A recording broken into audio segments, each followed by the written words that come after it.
Major funding for KPBS Evening Edition has been made possible in part by Bill Howe Family of Companies, providing San Diego with plumbing, heating, air, restoration, and flood services for over 45 years. Call 1-800-BILL-HOWE or visit billhowe.com.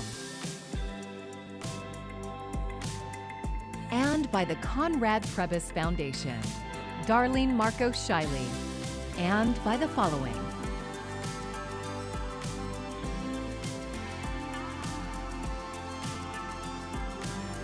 And by viewers like you. Thank you.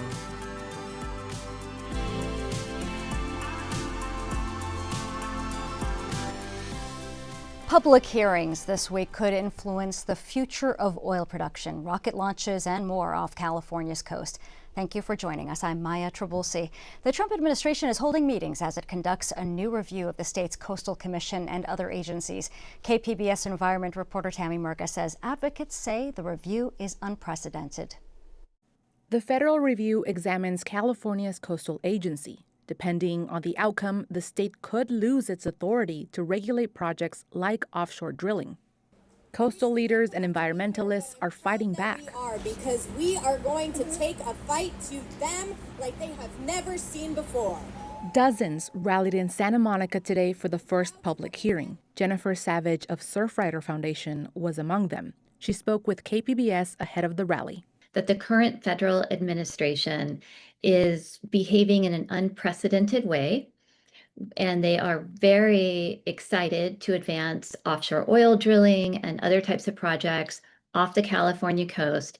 She says a Biden administration review last year found no issues with the agencies managing the coast. But the Trump administration ordered a new review in May. It argues that California has, quote, obstructed spaceport development and may be interfering with offshore drilling along the state's iconic coastline. State Senator Catherine Blakespear represents parts of San Diego County's coastline. We're finding ourselves with the federal government trying to basically put heavy industrial uses off the coast of California. And this is objectionable in every way because when we drill, we spill. She and Savage say California's economy relies on a healthy coast. They hope the public will show the federal government how. So we hope that people come out and speak about that reality, what it means for them to be at the beach, how they use the coast, how their businesses thrive, whether they're fishermen or they have a surf shop. Virtual public meetings are scheduled for tomorrow and Wednesday. Additional comments can be made online through August 22nd. Tammy Murga, KPBS News. Students in San Diego Unified returned to school today from summer break. District leaders hope to see more high schoolers explore college, career, and technical education programs this year. KPBS education reporter Katie Anastas met some emerging engineers in San Carlos. Cheerleaders and the school band welcome students back to Patrick Henry High School. In the quad, 3 students place foam balls into a robot. That's a spindexer, so it spins and it shoots out of the shooter. Patrick Henry's robotics team built it. When I joined, I never looked back. Best decision of my life. And now I feel like I really do make an impact on the team. Ruby Aguilera manufactured the parts. She also taught a group of freshmen and other new team members how to repair and operate it. Not only am I surrounded by super intelligent people who all want to expand and are curious about everything, I like being around people who just like learning. Aguilera is part of the engineering pathway at Patrick Henry. It's one of several college, career, and technical education pathways in the district. Carrie Rose oversees the school's career program. She says that sense of belonging is one of the many benefits. They travel with each other, like through the pathways, so keeping school exciting, engaging, and a place where you want to go each day. Rose says it's a chance for students to narrow down what they might like to do after high school. Other pathway options include graphic design, patient care, architecture, and child development. If a student were to start a course their freshman year and realize it's not for them, they don't have to continue. And that is kind of the amazing, beautiful thing about these courses is it's really an opportunity to explore and be like, ooh, is this for me? Or maybe it's not. Rose and other school district leaders plan to add more workplace visits, job shadows, and internships. Last year, the state considered more than 70% of San Diego Unified graduates prepared for college or a career. Katie Anastas, KPBS News. And as students return to the classroom as the fall approaches, the start to a new school year can be both exciting and stressful.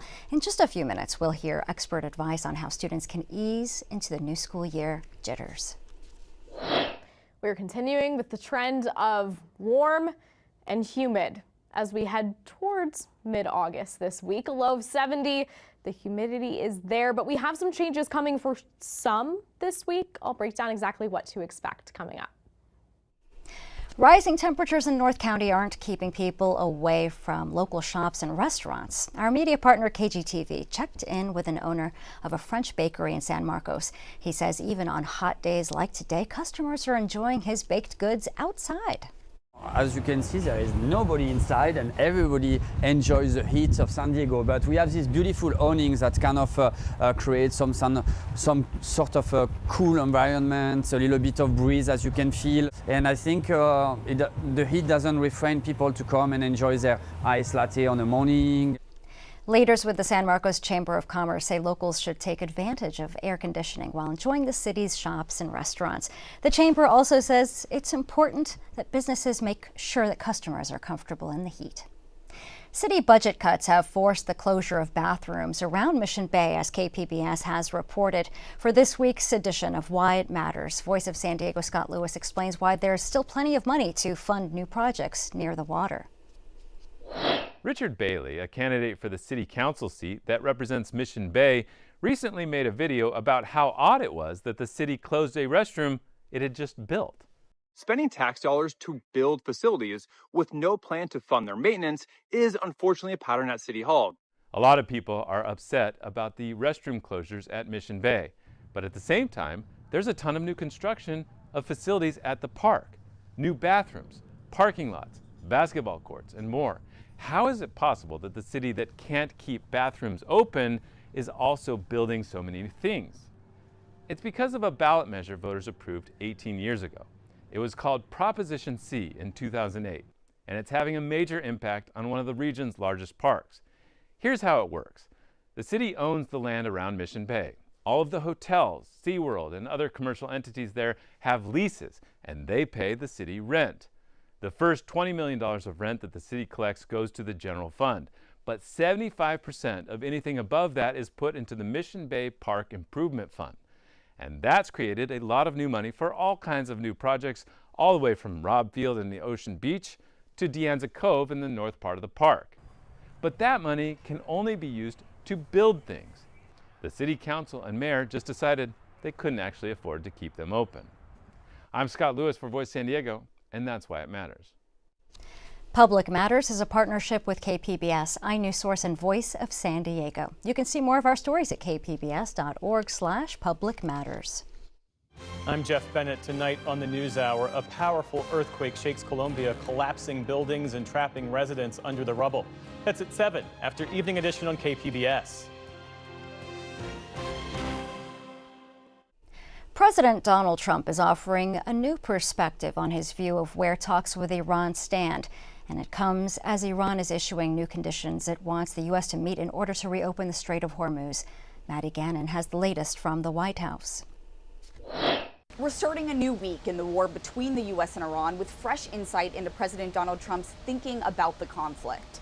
In a brief phone interview with Axios Sunday, Trump described how the U.S. was approaching the nearly 6-month-old war as, quote, low-keying it.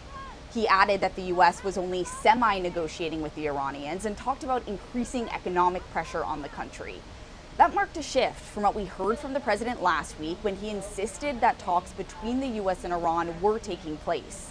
The Iranians have been pushing back on the idea that any direct talks between the U.S. and Iran were ongoing and continue to do so over the weekend. Iran also issued a fresh list of demands it says it wants to see from the U.S. in order for the Strait of Hormuz to be fully reopened. That includes an end to the war, the U.S. ending its naval blockade on Iranian ports, removing forces from the area around Iran, and the U.S. compensating Iran for war damages. We should note that the Iranian official who laid out this new list of demands was replaced by Iran's supreme leader on Sunday. In an interview with CNN in June, the new official warned that Iran could expand the war beyond the Persian Gulf and insisted Iran and Oman have sovereignty over the Strait of Hormuz. Meanwhile, we are getting new information about concerns over the stockpile of weapons in the U.S. We learned over the weekend that the Pentagon last week sent a memo to defense contractors, giving them 21 days to come up with a plan to increase production of weapons. At the White House, I'm Maddie Gannon. Viral sensation and Big Bear's beloved bald eagle, Jackie, has died. Wildlife officials say she passed away today. She was injured in an altercation with 2 other eagles earlier this month. After being rescued, she had been cared for at the Ojai Raptor Center. Veterinarians say blood work showed she experienced severe anemia and inflammation that affected her kidneys. She was critically ill and unstable before her death. Jackie leaves behind her long-term partner, Shadow, and millions of online fans. Check your fridge and pantry. There is a fresh round of summer bacteria warnings to start the week. Karen Kafa explains how this summer has been so dangerous, from the salad bar to the beach. More than a dozen Taylor Farms products, ranging from burritos to salsa to guacamole, and sold at major retailers across 26 states, are being recalled because they include jalapeno peppers that may be contaminated with salmonella. Check your refrigerator, check your freezer, make sure you don't have any of the recalled product, and be informed of the risks. Consumers are urged to discard any recalled products immediately, and Taylor Fresh Food says refunds are available at the point of purchase. And the company says it's no longer sourcing food from the company the products came from. The latest recall comes amid the ongoing investigation into the multi-state cyclospora outbreak. Barbara Kowalczyk, director of the Institute for Food Safety and Nutrition Security at George Washington University, says summer is prime season for these concerns. These pathogens, whether it's a parasite or a bacteria, really do like hot, humid weather. So we have kind of our cyclospora season, our salmonella season, and unfortunately we're in that right now. But James Rogers, director of Food Safety at Consumer Reports, says it's tough to tell right now why this summer has seen so many of these headlines. It's going to take some backwards investigation once these outbreaks and this season is done to really kind of identify what's going on. Meanwhile, in Louisiana, health officials are warning beachgoers about a flesh-eating bacteria found in coastal waters that's seen an uptick in cases this summer and has killed at least 5 people. Eating raw or undercooked shellfish from those waters, particularly oysters, can also lead to infection. In Washington, Karen Kafa, KPBS News. A San Diego County resident who was diagnosed with Mpox likely contracted the virus while traveling internationally.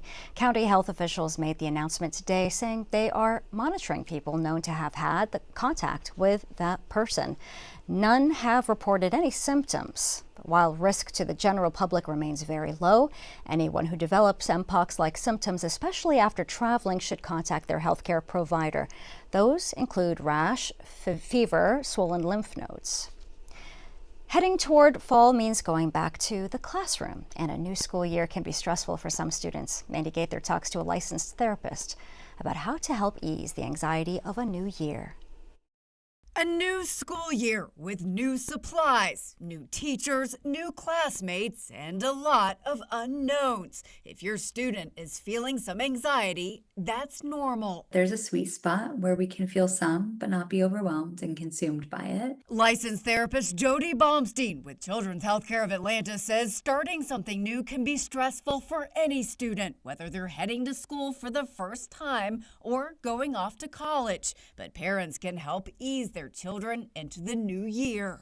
One thing that's really helpful is practicing coping skills before the child needs it. Baumstein says to teach children how to slow their body down, closing their eyes and counting to 10, planting their feet on the floor, and taking deep breaths can all help. She says to also focus on breathing by having a child put a hand on their stomach to feel it go up and down, or for a young child, have them lie on the floor with a stuffed animal on their abdomen, allowing them to watch it rise and fall with each breath. We want them to have lots of different things in their toolkit, so if they do feel overwhelmed when they're at school, they know what to do because you've already practiced. Baumstein says perhaps the best way to teach children these skills is to let them see how you deal with anxiety. When you have something stressful come up, talk to them about it. Explain what you're feeling and what you're going to do with that feeling to prepare, because that's how they learn. For Health Minute, I'm Andy Gaither. A UC San Diego researcher has won America's oldest science prize. His work has transformed what scientists know about Earth and climate science. KPBS science and technology reporter Carly Kay says the prize is almost as rare as the places he does his research. Prayer flags from Tibet, a marker from the South Pole, and photos of old rocket launches. These are just a few of Mark Thieman's treasures. This is an iron meteorite. It's the core of a planet. Thieman's is a scientist at UC San Diego. He studies isotopes. They're forms of an element with a different number of neutrons. Most people have only heard of them in chemistry class, but Thieman's collects samples from unusual places. That's what I remember, going out every day, those miles on a snowmobile to get where it's even more remote. His office is more museum than workplace. It archives a decades-long quest to uncover Earth's hidden chemistry. Now, that work is being recognized. He won a prize that's only been awarded 43 times in over 200 years. I thought, when I go there, I'm going to go as fast as I can and collect it before they realize that they've made a mistake. Members from the American Philosophical Society nominated his work. The prize awards scientists who fundamentally shift our knowledge of the natural world. Thiemann says winning such a coveted award is humbling. But the real joy is just in doing the stuff. Thiemann says isotopes are nature's way of leaving behind a chemical fingerprint. It's like Clue. It was Colonel Mustard in the kitchen with a pipe wrench. You know, you can do that sort of thing with it because of that identity. In the 80s, he discovered a way to measure these fingerprints in meteorites. Until then, scientists thought certain features of meteorites were created by star explosions. The technique explained that rocky planets like Earth aren't actually formed this way. The isotopes are also specific in different stars. So there's a lot of games you can play. Patrick Spiro is the CEO of the American Philosophical Society. He says they picked Thiemann's work because it explains both our understanding of the origins of the universe and climate change. To think about somebody's impact helps us understand the age of the universe alongside studying climate change today. I mean, we were blown away by the impact that his work has had. Thiemann's plans on continuing his studies for as long as he can, and hopefully launch into a few new adventures while he's at it. Carly Kay, KPBS News. Many of us start our day by checking the forecast. Apps on our phones have made that easier than ever. But for some small businesses in summer tourism spots, rain or stormy icons are hurting their bottom line. Lee Waldman explains. You know that your day is dependent on what that forecast says. Since 2012, the Brooklyn Beach Shop has called the Coney Island Boardwalk home. Along with running the shop, Maya Miller's day-to-day revolves around the forecast. And this is the same for any beach town or any area that is so heavily reliant on the forecast. And I say on the forecast, I don't say on the weather. When we stopped by, the forecast showed rain, but outside was nothing but sun. And on the hour-by-hour forecast, the chance of rain doesn't appear until the evening. Did you ever imagine that your day-to-day would be dictated by an emoji? No. I thought it was actual weather and if school's out. Often it just takes clicking on that app and digging a little bit beneath that little icon, and there's usually more context. Dr. Marshall Shepard is an expert in this field. He says people have become reliant on their weather apps without fully knowing how to digest the data in them. We are seeing this degradation in sort of context and use of apps, even though we're in probably one of the most sort of accurate periods of weather forecasting and technology that we've ever seen. While weather apps are great tools, Shepard says they should be paired with expertise from trained meteorologists. For Miller, she wishes the apps told a more complete story. For the apps themselves, show 3 icons: early morning, day, and night. In New York, I'm Lee Waldman.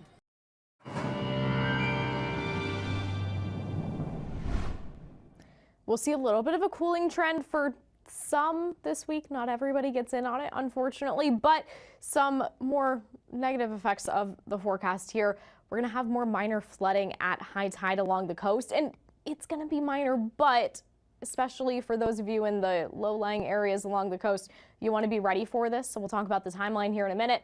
And then the coast is the good and the bad of this forecast. For the most part, you have the morning low clouds, the fog, no stranger there. That's actually going to help out with our temperatures overall. But when we talk about the coastal flooding, here's where the advisories are in effect. Santa Monica down through San Diego and Chula Vista. This is until 11 p.m. Wednesday, so keep an eye on high tide each day for a little bit of flooding. So overall tonight, 76 in Borrego Springs, 62 for Mount Laguna. We're in the upper 60s to low 70s from Oceanside to Chula Vista, all along the coast there. 63 for Ramona, a little bit better. A lot of clouds, a lot of that moisture and humidity. And for some of you, we do have a rain and thunderstorm risk to talk about. Up into our mountain regions, a little bit into the deserts as well. That's where we tend to see it with that monsoonal moisture kind of moving in around the area of high pressure that's impacting some of us a little further to the east. So just a heads up that you might see a few raindrops, a couple rumbles of thunder, lightning, not out of the question. Just want you to be ready for that.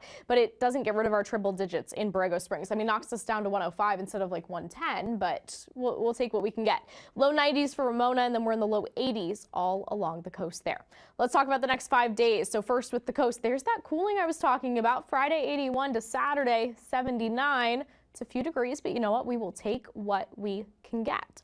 As we head further inland, well, it's a little bit of cooling. 89 Tuesday compared to 85 Wednesday, and then we just kind of stay there in the mid 80s as we go through the rest of the week and into the weekend. The humidity, it's sticking with us though, so it's going to feel a little sticky. It's going to feel a little hotter outside compared to the temperature that you're seeing here.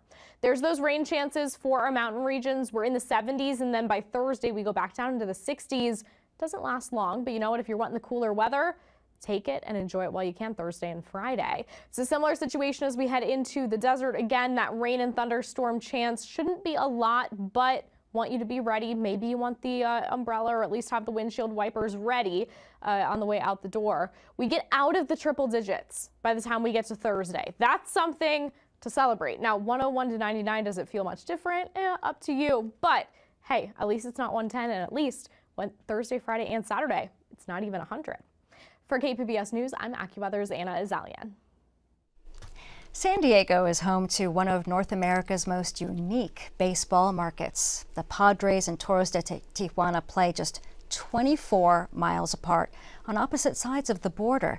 KPBS web producer Riley Arthur takes you inside Toros Mobile Park to experience what it's like to attend a professional baseball game in Mexico. One of the best baseball teams in Mexico just made the playoffs, and you can see them right here in Tijuana.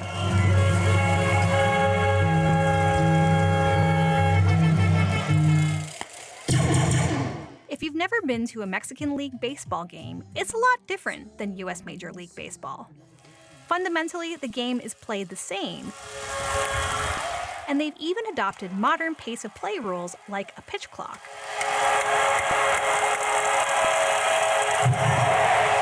I mean, the game is the same. I think Mexican League, you can compare it to probably a AAA ball.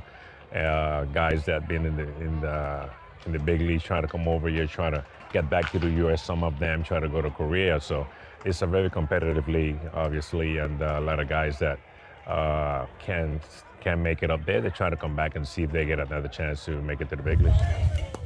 This season, the Toros acquired former Dodgers World Series third baseman Justin Turner, and he's been a huge draw for Americans to cross the border for games. Sí, a partir de esta temporada, con la llegada de Justin Turner, se ha incrementado y hoy podemos hablar de que una tercera parte, un 33% de la gente viene de los Estados Unidos. Tickets to the game start around $2, and then there's the food. Much of it is cooked fresh and affordable, with tacos starting at less than $3. Beers come in 32-ounce cups and cost around $9. So for about $15, you can buy your ticket and have dinner and grab a drink at the game. There are 4 main mascots. The bull honors a legacy of bullfighting that was once popular in the region. The Toros have 3 dance squads. Las Toritas are a cross between cheerleaders and dancers. Los Toritos act as hype men, regularly performing shirtless. And Toro Beats brings breakdancing to the field.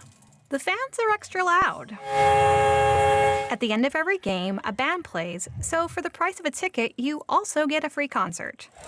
Just like Banana Ball, there is so much spectacle that it can be hard to actually watch the game, which is a shame because the Tijuana Toros are a top team. Todo nuestro nivel de béisbol, porque este es un equipo joven, pero protagonista, que en 12 años ha calificado 11 veces a playoff y ya tiene 3 campeonatos de su división y 2 campeonatos nacionales. The playoffs run through mid-September. I like that they have several former major leaguers on the team. That's pretty cool. I like the noise and the party. Yeah, for the most part, yeah, the music that just keeps going and going and going. It's like a party of a baseball game. And you can catch the Toros to Tijuana at the Toros Mobile Park. Riley Arthur, KPBS News. That's pretty cool, and you can find tonight's stories on our website, kpbs.org. Thanks for joining us. I'm Maya Trabulsi. Good night.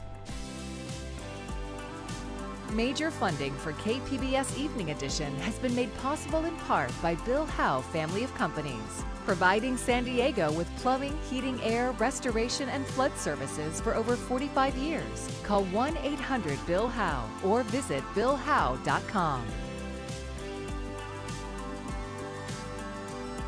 And by the Conrad Prebys Foundation, Darlene Marcos Shiley, and by the following.